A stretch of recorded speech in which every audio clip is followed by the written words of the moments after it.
Kaipoi, just out, I think it's north of Christchurch in the South Island.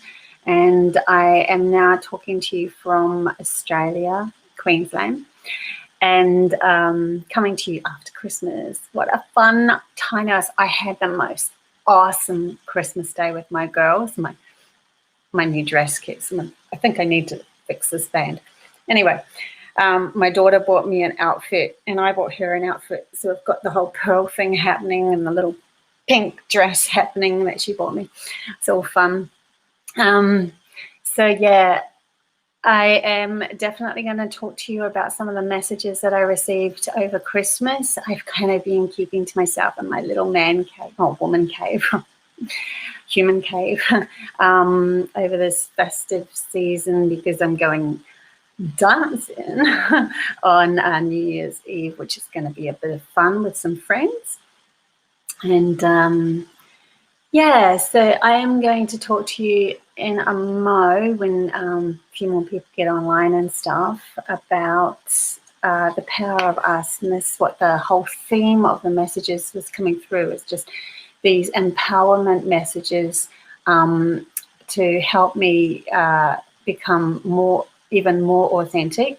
And I feel to share everything that, as much as I can, that I get, so that you can also hear these same messages that I'm getting, because we're all one, right? And we're all moving towards the same goal of creating a beautiful place on earth together, using both logic and intuition and balance, or feminine and masculine imbalance, or material and etheric imbalance, wherever you wanted to call it.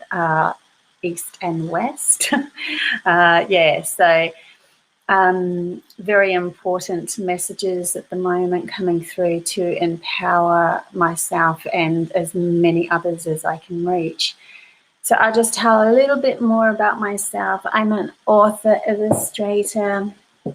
I've done 2 books. So here's Jenna and Kitty, the Timekeeper's Void. This is my teenage 10 to probably 15-year-old book, and year old, yeah, for those ages.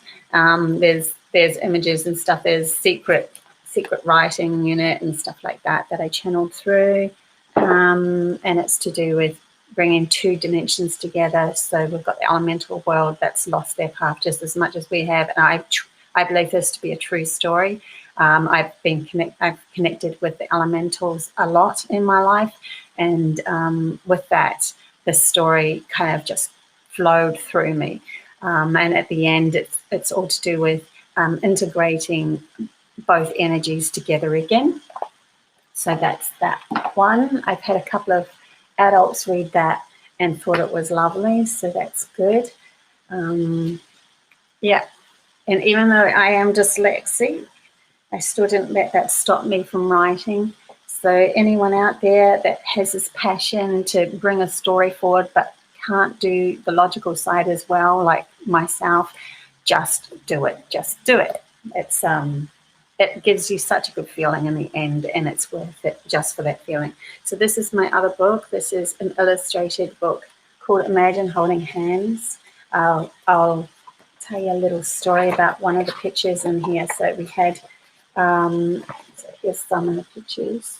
This is actually a photograph of the lizard rock at the Mayan temples in Mexico that I went over there, and of course I've manipulated that and put, you know, the imagined part in it. So that's imagine if you could sail the seas with a boat. You created with your mind. Then when the seas got rough, your mind could turn the sails into wings and you could fly away. Where would you go? So every single picture has a question at the end to just really spark the imagination of the children. But yeah, this one here was a really interesting story. So this story was of, that's my daughter when she was, oh my gosh, it's really hard for me to find. Being dyslexic, I'm always going the wrong way to find, here we go. Anyway, so it's going to be probably hard to see because the lighting is really difficult, but I'm just going to tell you because I'm not sure if you're going to see it. But if you see the actual book, you'll see it in front of you. Just about everybody sees it. So I took a picture of a place called Mount Coolum. I was living next to Mount Coolum at the time. I'm just going to warm up these lights a bit too. Yeah, so I was living at Mount Coolum at the time, and I climbed up here with my girls and took some pictures. Yeah, and then I found that whatever I was doing, I was manipulating the pictures and manipulating the mountain, and I had this dreaded feeling of don't do that. And I thought, hey, Gal. Yeah, so I had this really dreaded feeling when I was creating this picture. And then I thought, I'm following this gut instinct because I am so not going against what I'm feeling here is too powerful. So I completely got rid of all of the artwork that I did.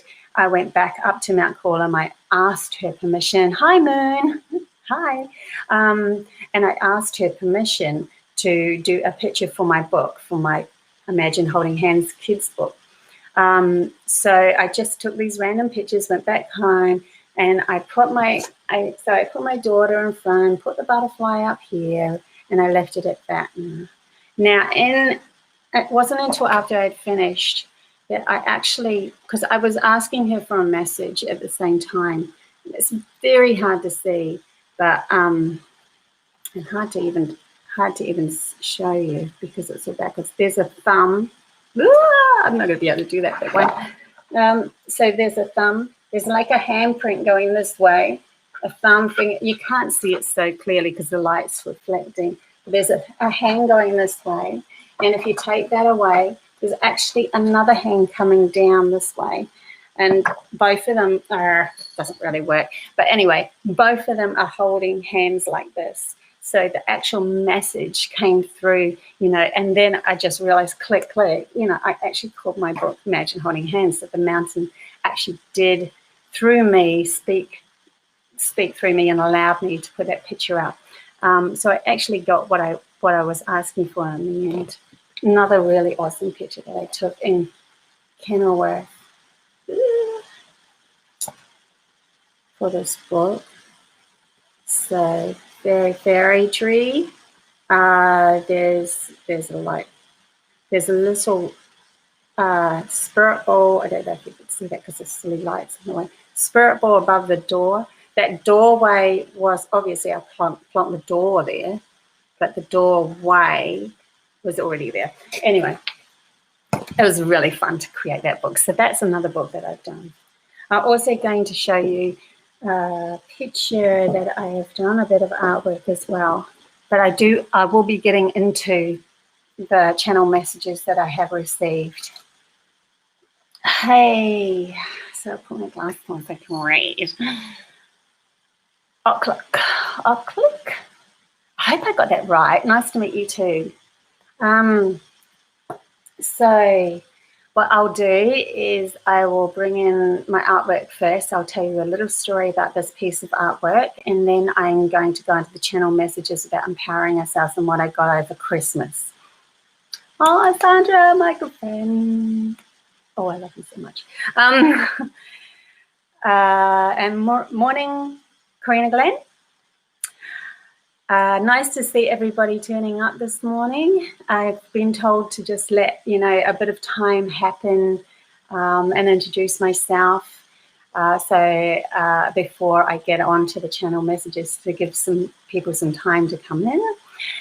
I am a seer, an artist, an author, author-illustrator, singer-songwriter, poet. So all the creative endeavors has been part of my journey. I'm very right-brained, and I think I'm supposed to come in, but I have this very logical way about myself. I'm not a messy artist. I'm very organized, the Virgo. And I'm very pedantic and make sure that what I say is what I've already gone through. So if I tell you a story or a message or something that I actually did go through, yeah, so I am a seer, have precognitive dreams.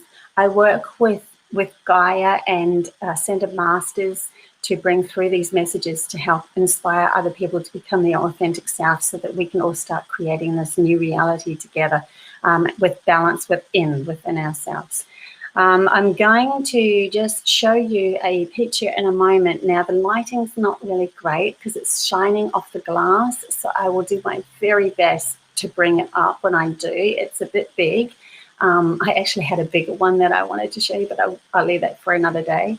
This image was actually a connection that I had. I never had much of a connection with this person before, but this was in 2006 in February, and I had just visited the Steve Irwin's farm zoo just the year previously, and I got these really strong messages coming through about him. So I'm pretty sure I have a huge spirit ball picture. Yeah, it was taken just before I got all these messages. I should really find that photograph. It's above my daughter's, and also the back of my Imagine Holding Hands book. Where is that gone?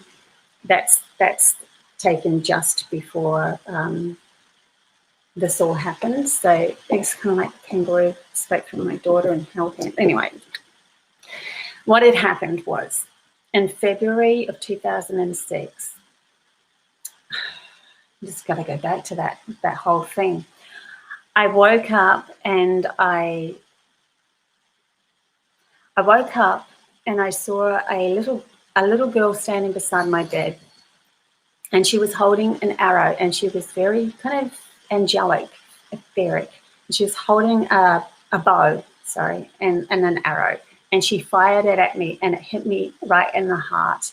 And I sat up immediately.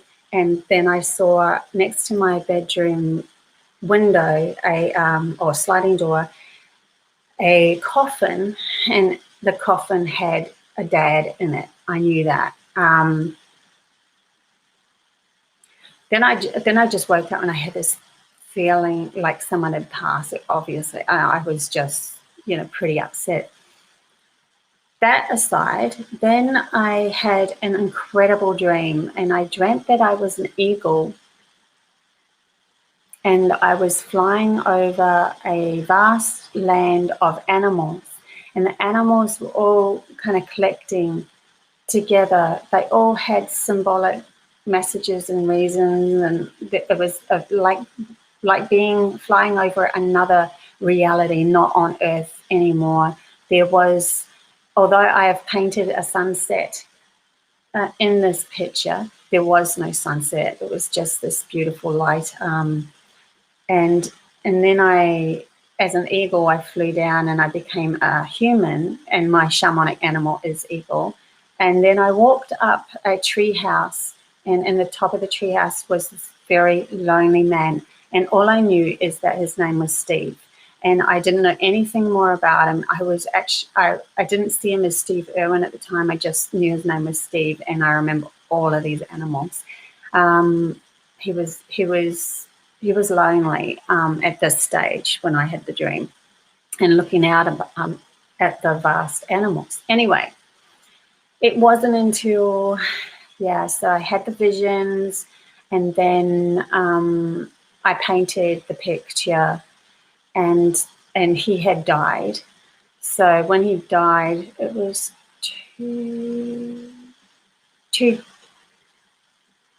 actually, I had the dream first in February. I'm going to have to remember this again, sorry. I had the dream in February, and then I had the vision of the girl shooting a bow and arrow a week or two before he passed. And then I had another dream that was to do with that, and how Terry was handling it all. So this was all precognitive dreams that I was having, and I didn't realize at the time. For months, I had his name in my head. I started even shifting my way of cooking. I started cooking differently. I started doing it through having a passion for it. I don't have a passion for cooking. I love cooking, and I want to have a passion for cooking. I have more of a passion when somebody is with me, but not normally.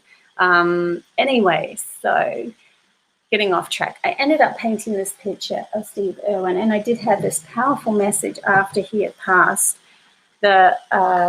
He came to me, and he was it was like a khaki moth or butterfly. It was probably a butterfly. And it was flying in my ear. And if you do this to your ear, you can actually hear the wind fly through. It was really loud in this ear.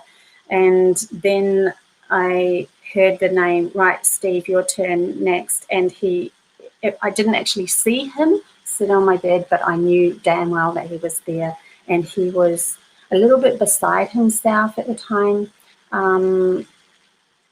because he was like, wow, look at all this cool fish. And I don't think he had actually realized he had passed for a while, maybe 2 weeks. And I actually sent him back to the farm and said, just, no, you can't ground yourself, you pass, but just chill out at the farm and just collect yourself. And then I heard later on that Bindi ended up having a dream and going to a tree and seeing her dad around the same time. Anyway, that aside, here's the picture. So this is the picture that I painted. Here's the tree. Here we go. There's all these angles and dyslexia. So here's the tree house. And the turtle, I just needed to draw that. The sunset symbolic to the passing of him. So I climbed up those steps, and the rest of it is... I hope you guys can actually get this. Oh, not the best, is it? So yeah, there's like a whole heap of animals. Don't know if that's going to be clear enough. There I am as the eagle. There he is the butterfly. I didn't want to do him khaki because I think khaki, I should have got it khaki because that represents his color, doesn't it? But I wanted to do it in a brighter color so that he could pass easier. Yeah, so that was, yeah, it was pretty passive. I don't know if you're going to be able to see it because the ring light's on. And anyway, that was one of my first precognitive dreams that led me down this path of realizing I had this gift of precognitive dreams. And I just got more and more and more as I went along. If I met people, then I would have dreams about them. And it kind of disappeared for the last 3 years a bit. Everything died down for the last 3 years when I was in my last relationship. I think it was more, you know what, guys, I need a break. I've got to see what it's like to be with a person completely opposite to me and see where that's going to lead me and have fun with that. And it wasn't so much, there was fun and it was not fun. It was both. Anyway, getting aside from that, now that people are here, let's get into these messages that I've been told just recently. So really strong energy that's coming through at the moment. To take a deep breath and empower ourselves. So this is the messages that I got that might help you guys as well. I'm just going to read some of them out. It's easier. So I did have a dream. It wasn't long ago where I was going to be working with Uluru, and I did in the solstice, but I didn't go to Uluru. I worked with her from here. And I think I mentioned that in a past live video. So I had this dream of meeting this little being in a spacecraft, and I was traveling on a motorway. So it was like we were on a journey, and he was on one journey, I was on another journey. It was kind of like we knew each other. He was like a friend of mine or something like that. And I remember turning around to him at the end of this and saying, hey, I'll race you home. And at the time I was thinking, I knew what home was to me. Home was not a place, so to speak. Traveling to another planet or anything like that. It was another dimension as far as I was concerned, and that's all I knew. But now I really kind of get it now. So now I know I'm creating my own home in this reality. So what we are doing as light workers and coming together is that we are shifting our vibration to meet the vibration that we've come from, whether it be another planet, another dimension, another whatever, higher. These are all higher energetic places that Earth's allowed, or Gaia wants us to be here to help her make this shift. So when we raise our vibration to meet our home and where we've come from as a soul, because most light workers and that are pretty much straight from somewhere else. That's why we're called, the light workers, or the star people, whatever you want to call us. Indigos, crystal children, all that sort of labelly name thing from the logical side. But it's just souls that are pretty much here bringing in new energies. So I know I'm creating my own home here in this reality, and I'm choosing from now on, and this is what I really felt into it, and I want to share this with you guys. I'm choosing from now on who it is I invite in. I'm choosing. So that means if there's somebody out there that's giving me a negative feeling, I don't give them anything. I don't give them any sort of, not going to go there, because I'm worth more than having to deal with your negative stuff that you're still clearing, when we've all had the same chances over and over and over and over and over again in our life. Now, people have got to start to stand up and take their own responsibility for their own stuff now. This is how we develop. If you keep saving people, if you keep on constantly saying, well, to yourself, I've got to save that person, and you end up feeling shit. You're not bringing in the energy that you need to bring in at the moment. And what you need to bring in at the moment is where you've come from, right? And that's more important at the moment, okay? So I know you're all like healers and want to help other people. I get that. But at the moment, you are the most important person for this planet, so that you can align yourself with creating something brand new, and helping. And what we're doing is we're sharing all these awesome energies that are coming our way. So here I am bringing my energy and my experience, and then other people step up and start bringing their experience and their reality. So I'm choosing to use the gifts given to me in my home, my own home. This is my reality. I'm holding my reality and seeing it as very precious. I'm going to choose to nurture my mind with loving, self-supporting words, to explore rooms and doors that lead to other worlds and energies that are in line with my happiest vibrations, or vibrations of wisdom, to help me on my journey. Okay, so that's kind of what I was speaking of before. So within us, we have kind of like these porthole experiences of feeling, and those feelings are like a memory. And then you realize it's not just, it's a memory that's for real. That's something that it's come with you in this lifetime, so that it can help you shift into a different vibration, bring this different vibration into Earth, sorry. I am in charge. This is my life. So I choose to take back my home and create whatever I want, because I trust myself. So this is all about trusting you and allowing those beautiful feelings and experiences. That's part of you. It's part of you. Own it. This is what you're bringing to the table. And then I ended up going on to a beautiful lady called Roseology. She was a tarot card reader, and she came up with this. It was some of the readings I'm getting from these people. I just feel like my guides are speaking through them. It's just incredible with how precise they've been. Anyway, there was a special card that she drew, and I want to share that card with you. So the card was called Diana, and it's with a Y, Dhyana. And it said, fully immerse in what you are doing. When you are the dancer, become the dance. When you're the singer, become the song. When you're the painter, become the paint. When you're the lover, become the love. There is no difference between the doer or the deed.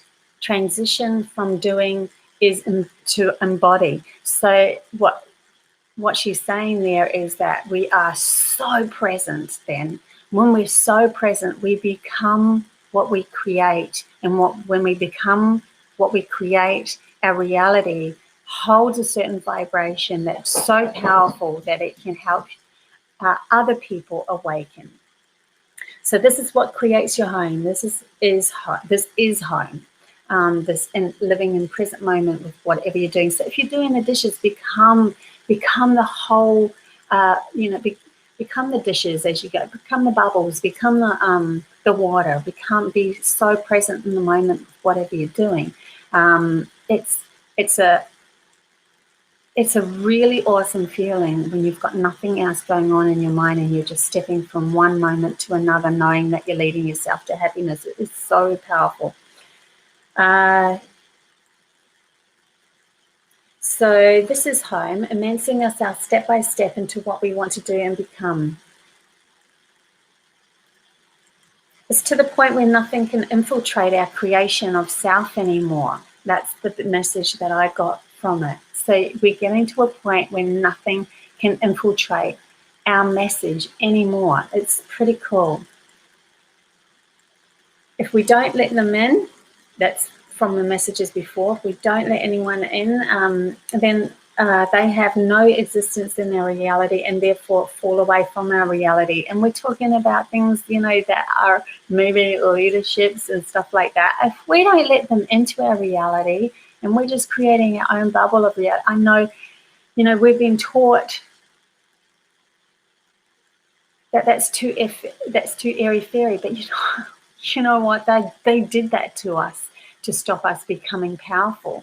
They did it so that they could keep this lid on our creating our reality, so that we could keep falling back on them as our leaders.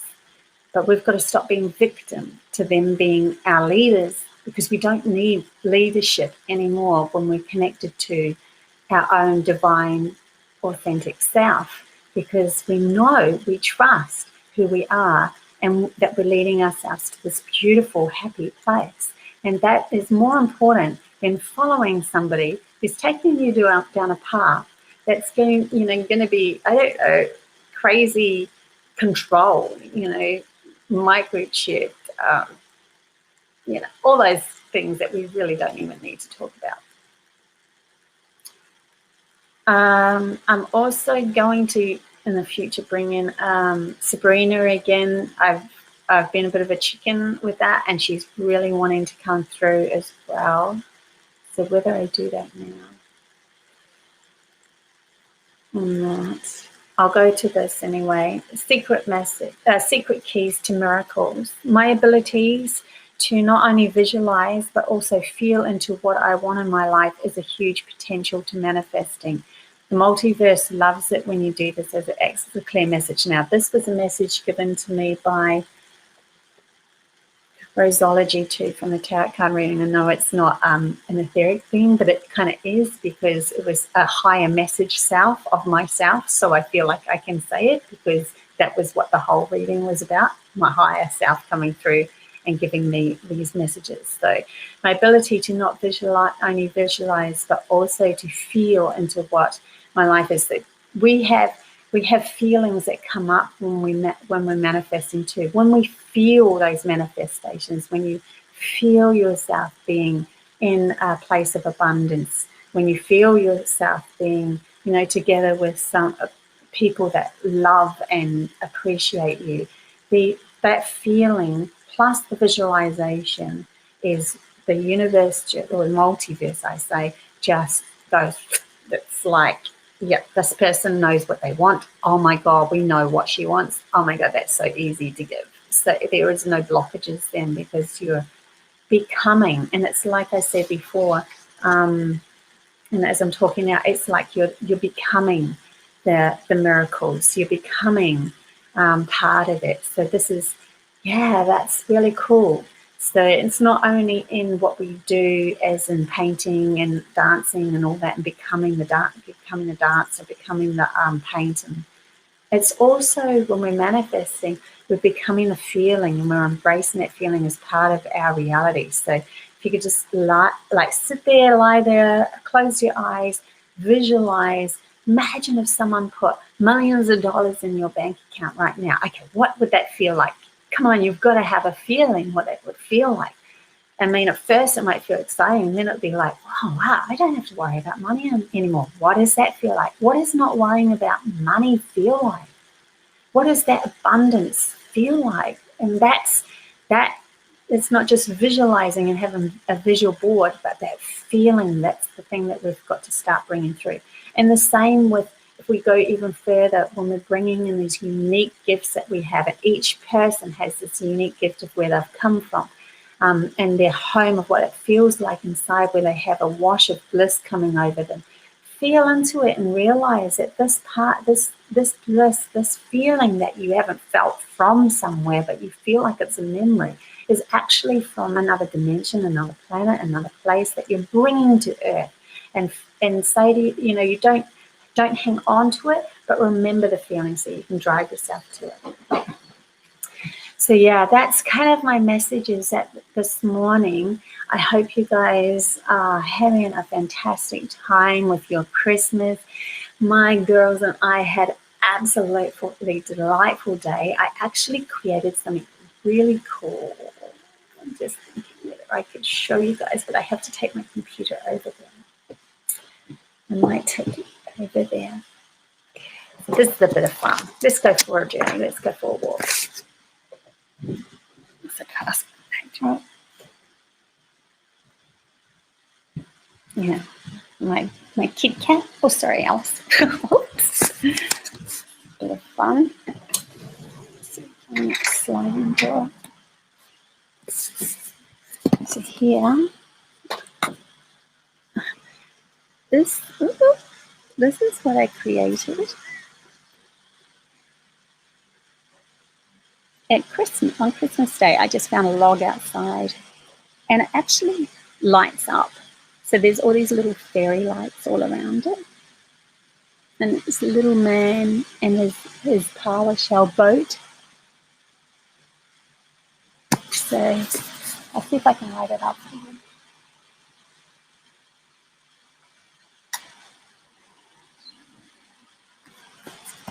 So yeah, it has like these little fairy lights all around.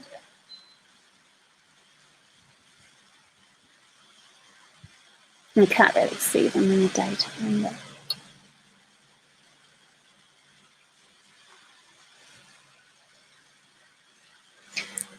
yeah, so that was my creation. And my girls did more creations. Oh my God. This is how our lounge room ends up, because my daughter is an artist sometimes and I let her do art. She's got her own little studio in her bedroom, but if she's very, very, very cautious with the paint, that she can come out here and explore, because we love having each other's company as well. So yeah, we've had a real fun, creative Christmas, and I hope you guys have an awesome year this year, because I know you will. And I will see you later. Bye.